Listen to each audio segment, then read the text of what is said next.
Like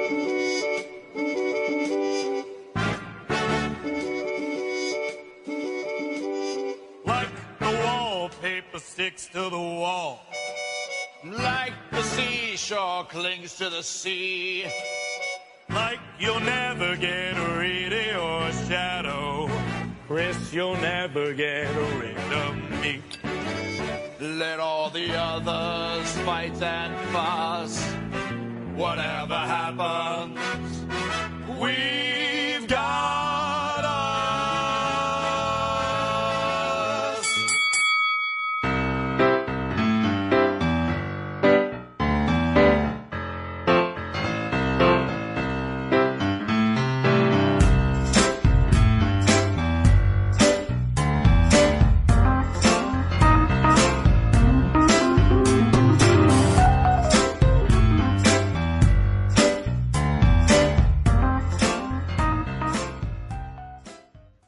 Welcome to Talk AEW, the official podcast about AEW from Goomba Stomp and Tilt Magazine. We're here today, as always, with editor-in-chief of both websites, Ricky D. Ian, we're 30 seconds into the podcast, and I'm already let down. I thought you were going to open up with a big musical number. I thought about it, and then I pulled a hammy. Damn. I just couldn't do it. And my name is Ricky D, not Ricky Skaggs. Just saying. You sure it's not Jungle Ricky D? I like Jungle Boys. I would be okay with Jungle Boy. I also like Ricky Stark, not Ricky Skaggs. Anyhow. We're also here with freelance writer Mariko McDonald. Hello. Was there any specific way you wanted me to screw up your name? I mean, it's actually already sort of mispronounced anyways, so it's all good. Oh, okay then. Then we're good to go. Listen, hold on a second. We're a full week into recording, and I think it's about time that we bring in nicknames. Maybe next week. Each of us should have a nickname. Oh, like a wrestling persona? Like our gimmick? Are we thinking them up for ourselves or each other? Yeah, you got to tune in next week to hear what our nicknames would be. Oh, this will be good. Yeah, I guess leave them in comments if this is part of the recording. Yeah, for sure. Go to goomstomp.com. You can find the post for this very podcast and leave us a comment. Oh, God, I'm already scared. Let's get started tonight. We got to talk about two things from this past week's Dynamite. First, I think we need to talk about Fenix and Pentagon. Right. Yes. Go on. It was an amazing match. Period. Anybody who's seen them wrestle, like, it's not like it's the first time these two brothers have ever faced each other. So, I mean, they always put on a great show. But damn, that was a match. I don't think I've ever, like, audibly gasped that many times during a wrestling match. There was, of course, the horrible bump that Fenix took that apparently means he won't actually be wrestling Kenny Omega next week. What? Yeah, apparently he wrestled Pentagon instead because they were filming back to back. But everyone is also saying that he's fine. Don't worry about him. It wasn't that bad. Nothing to see here. Ew. Okay, so Yeah. I'm confused. They filmed it in reverse? Because okay, I get what you're saying. So No. you're saying Phoenix is injured, so Kenny has already fought Pentagon, pre-recorded. Yeah. Okay, so here's the thing. I think this match was amazing. It's a PPV worthy match, right? This match should have been on a pay-per-view. Oh, absolutely. Oh, yeah, without question. For sure. But I like the fact that, look, first of all, it's not the first time Dynamite has had a match that should have been on a pay-per-view, but I like the fact that Dynamite has these incredible matches because it gives me and people reason to tune in week after week because you can expect amazing matches. But the fact that he did get a bump and was injured was scary, and I think that added to the tension and the suspense of watching the match because you did not know what to expect because sometimes, they fake their injury, right? And you can sort of tell it's scripted, but here you can tell, no, this dude got hurt. Because you could tell because of the ref's expression. Aubrey was just like, she was really concerned. Oh, yeah. Well, and even Penta was, like, bent over talking to him for a long time.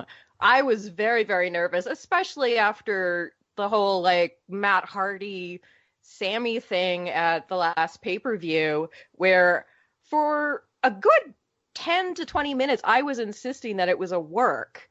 And my husband and I were arguing. He's on Reddit, you know, getting all of the updates of what everyone else thinks. And then finally, you know, it all came out that he was really badly injured. And so this happens with Pentagon and Phoenix, which was obviously one of my most anticipated matches. Just, you know, when those two are in a ring, it's going to be fire.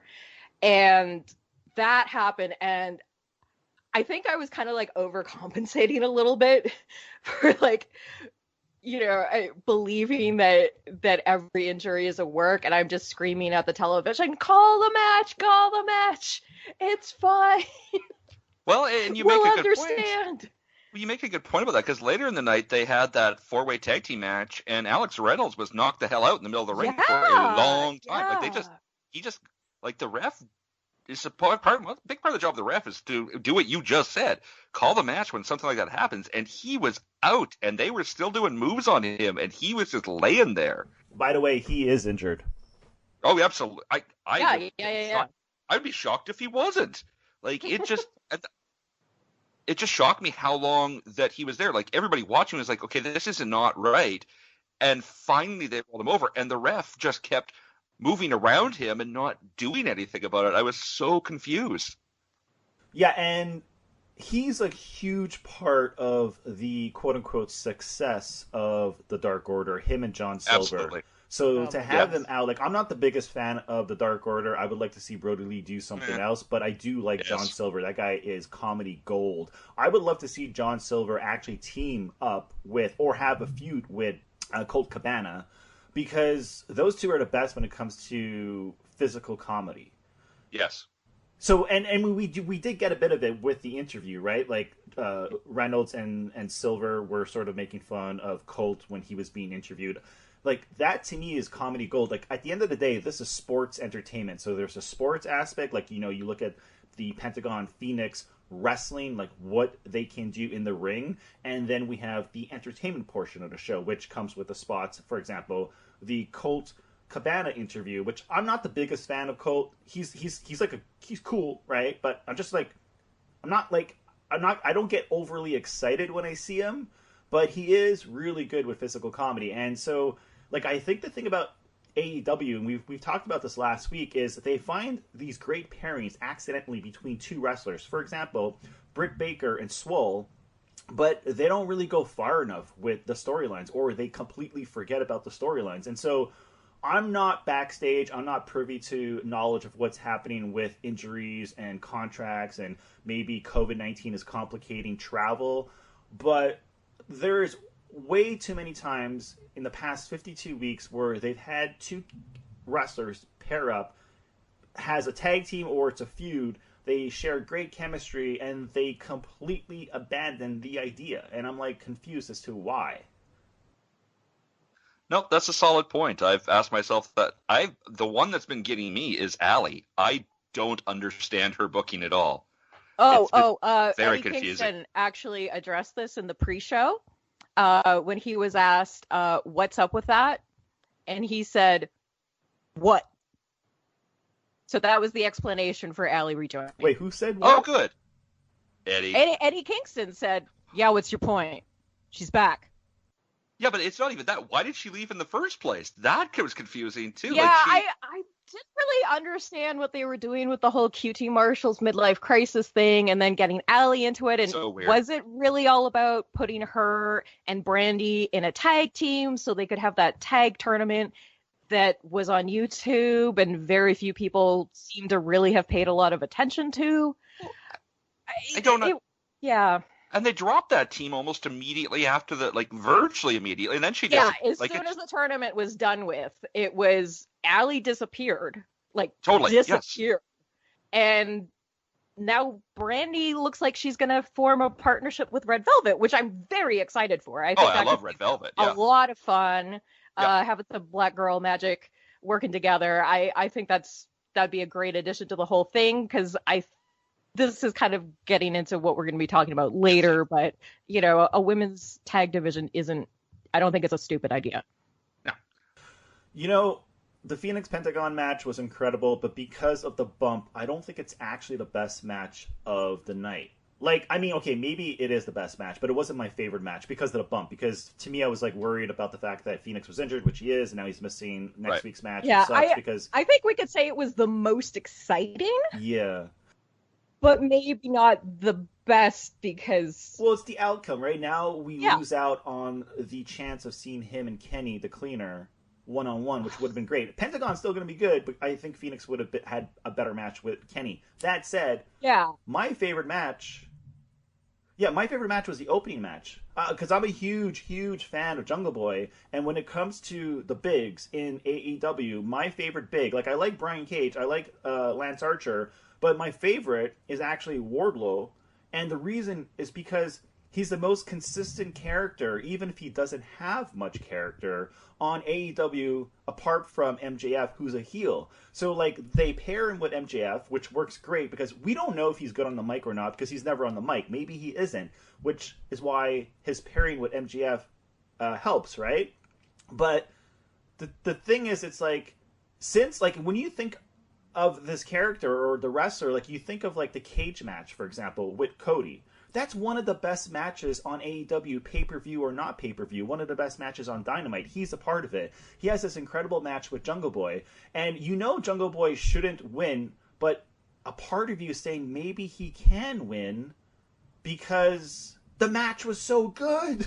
Like, so good. Yeah, it played off both of their wrestling styles so well. I mean, that's one thing that people have mentioned about all of these tournament matches on last night's or this week's Dynamite was that, yeah, you could kind of predict what the outcome was going to be at the end of all of them, but it almost didn't even matter because you got such amazing variety, all at such a high level of execution. And yeah, I really love the, you know, it is sort of classic dynamic, you know, David Goliath, but it was more about, okay, Jungle Boy's like the really fast guy, and he's just climbing all over him all over Wardlow, but like a spider monkey, and Wardlow's just like this big beast, just slamming him into the mat over and over and over again. And so simple, but it was so well done. I know, you know, you're a Jungle Boy super fan. I really like him. I obviously the potential is there, but it's becoming less of an issue. But my early sort of reservations of getting all the way behind Jungle Boy was really that he's just really green. A lot of times in matches, you can see if you look at his face, he's not in the match. He's thinking about what his next move is.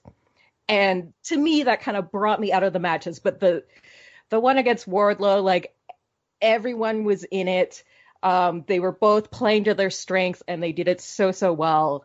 And yeah, I agree. That was a great match.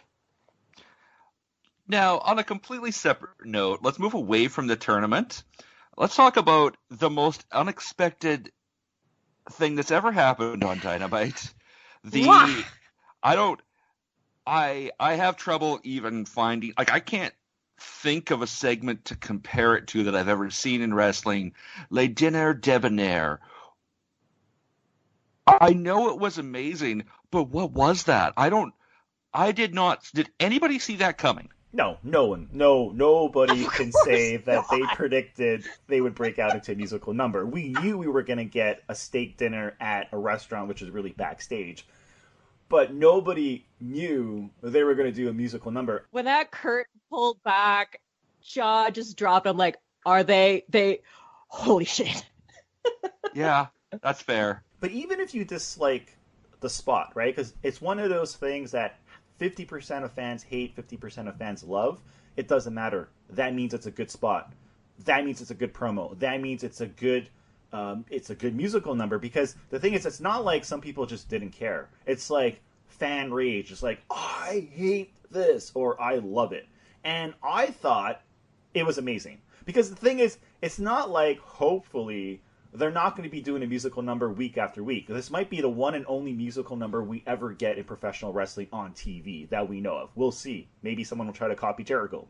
But, like, that's the thing. It's sports entertainment, and they are doing something that has never been done, as far as I know, on TV or period when it comes to professional wrestling. Like, a musical number. And the thing is, the music I mean, it was actually good for what it is. The singing was actually good for what they were trying to do, and so was the dancing. Like, they weren't trying to do something like too over the top, right? Yeah. Honestly, I mean, obviously, I did not see this coming. I did not see anything that was about to happen there coming. But I mean, with Chris Jericho involved, I also wasn't shocked. Like, I'm like, yeah, if anybody's going to do this, it's going to be Chris Jericho.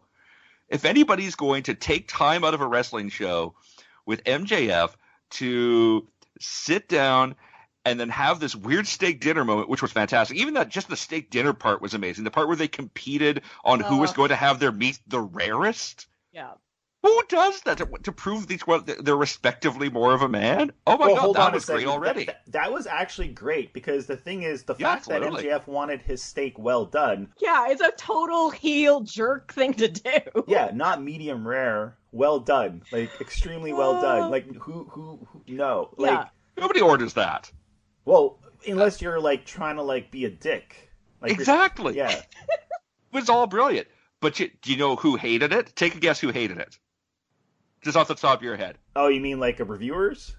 Yeah. Let me guess, Jim Cornette? Jim Cornette? Yes, it does rhyme with Jim Cornette. Jim Cornette shockingly hated it. Oh, come on. He hated the coming? spot? No way. He loves MJF. He loves MJF. He loves Chris. He loves AEW. He loves... This is the thing about Jim Cornette. He loves all wrestling that he's not personally involved in. Because, you know, he gets the business still. The thing about Jim Cornette, we could do a whole spot on Jim Cornette. The thing about him, he just comes across as someone who's very bitter and angry because he's not working in the business, working where he wants to be working, but has too much pride to admit it. Like, the bottom line is Jim Cornette has been involved in some of the stupidest storylines and gimmicks ever in professional wrestling when he worked at the WWE. Regardless if he wants to blame Russo or Vince McMahon, whoever, he was part of those decisions. So I'm not entirely sure what he said. I don't really care. This is Chris Jericho, 30 years of madness and craziness and awesomeness. Jericho rules. And pairing Chris Jericho with MJF is good and bad. It's bad because you're putting the two best performers on the mic working side by side as a team, which could sort of maybe take away an additional talk spot. Oh, absolutely.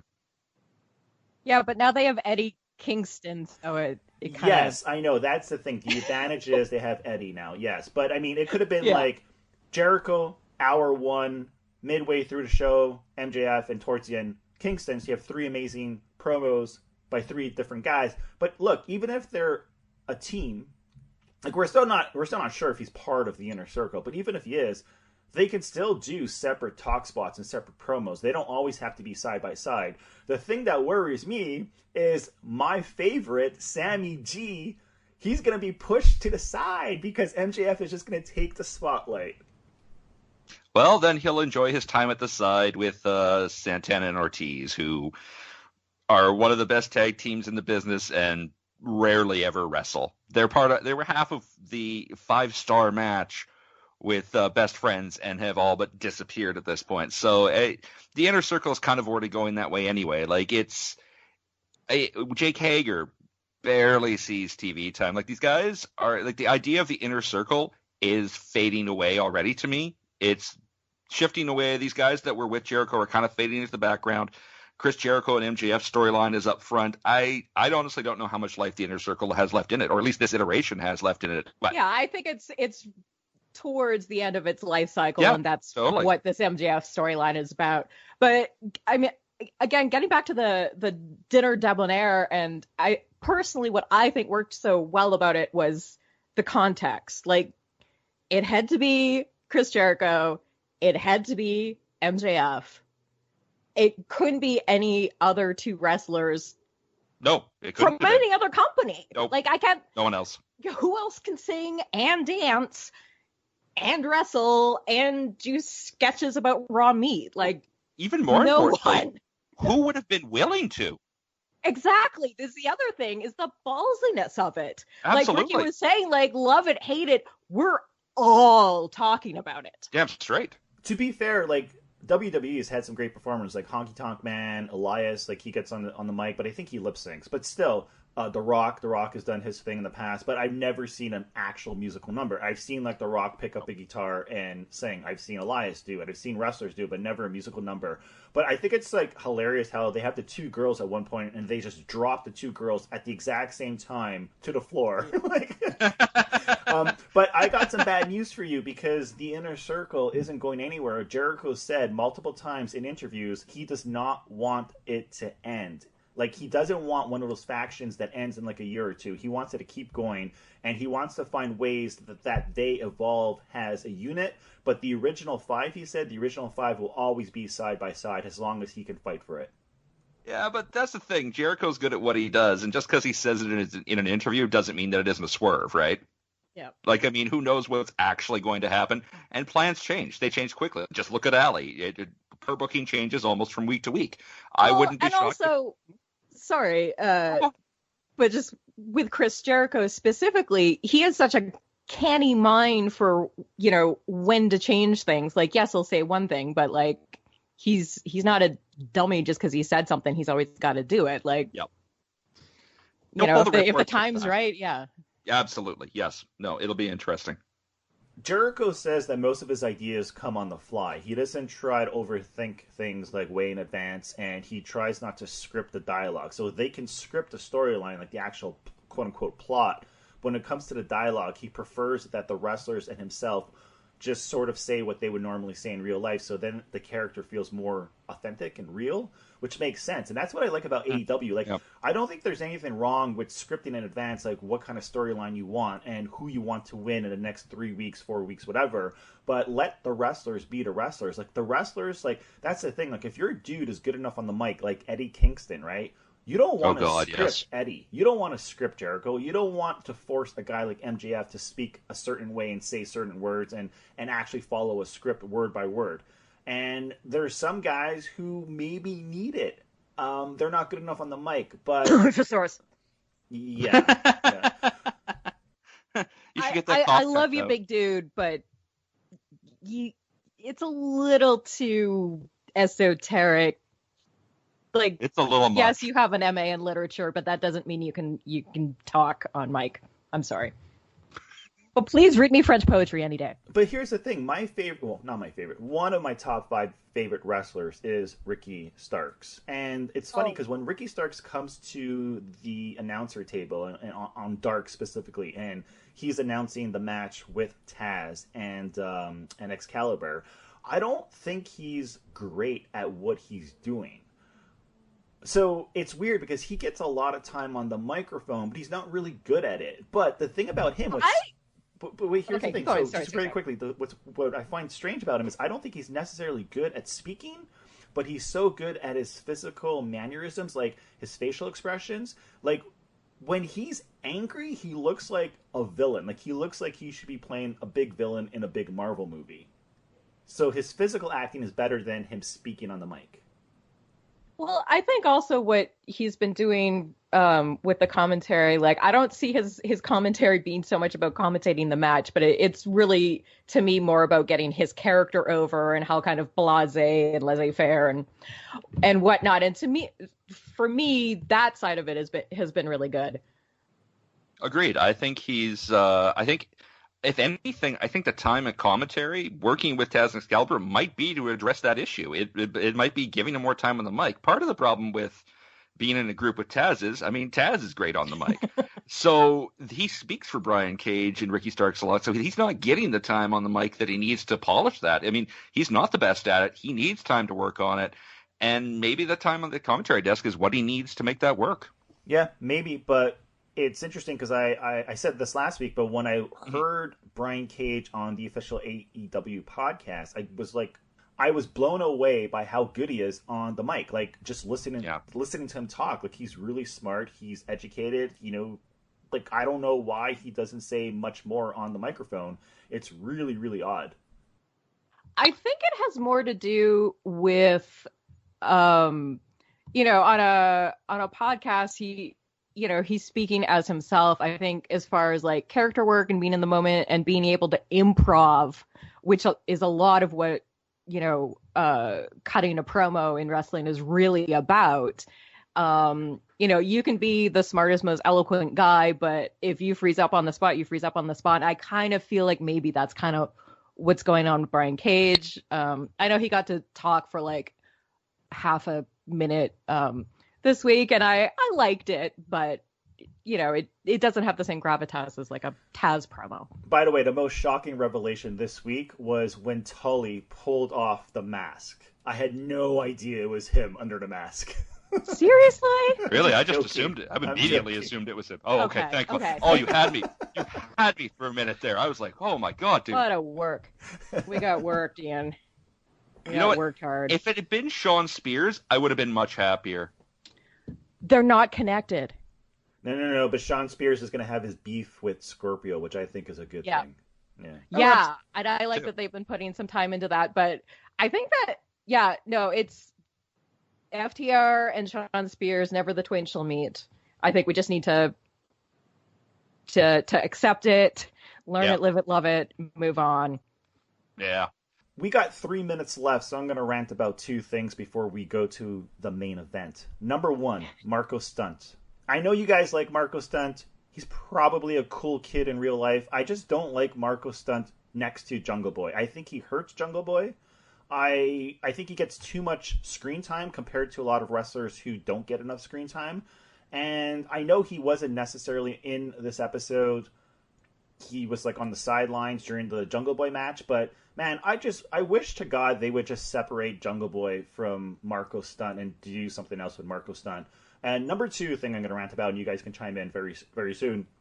Darby Allin. I know everybody loves Darby Allin. I'm not into the whole Darby Allin promos. Like, I don't need to see an episode of Jackass on AEW. It makes no sense. Like, his promos make no sense. Like, they don't do anything in terms of, like, storylines. It's just about this guy that's doing these crazy stunts on the side. Why don't you just have your own YouTube channel? I mean, I'm with you. Don't get me wrong. I'm with you. I really like Darby Allin. I like him in the ring. I like his gimmick. Some of the promos, I got to agree. I kind of watch the videos. I'm like, what does this have to do with what's going to happen in the ring? But okay, sure. I think they could ease back on those. But other than that, I'm all about Darby Allin. Okay, quickly, I like Marco Stunt as an individual. A lot of people harp on him because of his size. I don't care about that. If he brought something interesting to the ring, he doesn't. There isn't a wrestler on the roster that can't do what he does better than him. He's not a great wrestler. And number 2, he doesn't fit the Jurassic Express gimmick at all. Jungle Boy and Luchasaurus make sense together. How does Marco Stunt fit into that gimmick at all? He's just a dude who sometimes has a backwards hat on. So I don't really understand how he fits into any of this, and I don't understand when they actually put him in a match. I'm like, what is he bringing to this match that Shawn Dean or Lee Johnson couldn't have done better? From what I understand, the original plans when AEW hired Marco was to pair him with Jungle Boy, but Jungle Boy had already started pairing with Luchasaurus in the California scene, and they're like, oh, look at that crowd reaction. We got to keep those two together. We'll just shoehorn Marco in there because we already told him he's going to be working with Jungle Boy, and that's just kind of what they've kept doing. I agree it doesn't make a lot of sense for the gimmick. I kind of like the whole, like, Luchasaurus is like the papa, and then there's the brother and the kid brother who's always getting into trouble. I think the bigger issue right now for us with Marco is that he really hasn't done anything at all for several months because he's been injured. As far as what he can do or should do, I can't really say. I agree that I would much rather see, Shawn Dean or Lee Johnson finally get a win, because those guys have been working their butts off. Oh my God. On Dark. Shawn Dean has 19 losses. I don't understand that. And Nope. And the commentators are like selling the heck out of him, putting him over so hard. I need that win, and every time I think it's going to happen, It hasn't happened yet, and I need my black hats in America on the wrestling, so please just give him a win and give him a permanent contract, please. 19 losses on Dark. He's wrestled 19 It makes no sense. 19 singles and tag team matches on Dark, lost every single one of them. He's had, I think, one match on Dynamite, lost that too. It makes there's no logic to it. Has he had a match with Marco Stunt? Because I'm sure he could pull off a win. AEW would probably give Marco Stunt the win. I know, but that's the thing. Like, why not just put Marco Stunt on Dark and, like, not on Dynamite? Like, I know he hasn't technically been on Dynamite for a while, but it's because, like Mariko said, he's been injured. But prior to his injury, he was on Dynamite, like, every week. And, like, just like, the problem with Marco Stunt isn't necessarily Marco Stunt. It's the fact that he's surrounded by great talent who are just far better than him. And there's not enough screen time for all of these dudes. Now, yes, we're going to be getting an extra hour of AEW sometime before the end of the year, according to Cody in a recent interview. It's not going to be an extra hour of Dynamite. It's going to be an hour of TV, most likely, I'm guessing, on Saturday. I could be wrong, but I guarantee you it won't be on Monday. And I don't think it'll be on Friday. So if it's not Monday, it's not Friday, and it's not Wednesday, that leaves us with Tuesday and Saturday. But Tuesday we have Dark. So chances are it's going to be Saturday. You know what I mean? So maybe with the extra hour, they can have more time for all of these dudes who don't get enough screen time, enough wins.